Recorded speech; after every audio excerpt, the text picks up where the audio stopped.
Kimsə pulunu yığır, gətirir, bu günü bazardan maşın alır. Olub olmazını gətirir, verir maşına.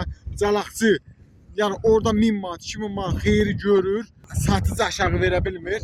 Alıcı o maşını aparır, sonra qalır əlində. Burada olan kimə olur? Alıcıya. Burada calaqçı xeyrini görür.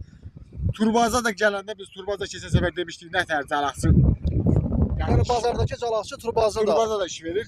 Məsəl üçün belə deyək də, sən bir o calaqçı, o yaxın bildiyin adama ki, atırsan linkini ki, bu maşına bax gör, nətər maşındır, gedək baxaq. Yəni nə məsləhət görürsən, həmən sizə o linki atdığınız yerdə nömrə də olur da, o hamısında nömrə var.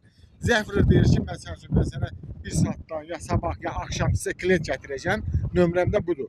Yəni neçə satsan sat 1000 manat, 500 manat, 1500 manat mənimdir. tərifliyim maşını. Tərifliyim maşını. Alıcı sabah o maşın gedib əlində qalmalı deyil, ustalarda qalmalı deyil. Yəni ən azından insafla maşın nədirsə onu deməlidir də. Reallı. Maşının alıcıya deməli ki, bax falan dərdləri var. Sənə qanuni edir, almaq istəyirsən, almaq istəmirsən. Onun üçün alıcı özü qərar verməlidir. Yoxsa mən maşını pul xatirinə tərifliyim. Tərifliyim heç nədir yoxdur. Bu ən azından yəni yaxşı iş deyil. Yaxşı iş deyil. Azərbaycanda nə qədər bazar var, ağlım kəsəndən o bazarları fırlanmışam. Bölgələrdə də qəşəng tanıyırlar, Balakəndən, Zaqatalardan, Ağzəbəddən, İmişlidən.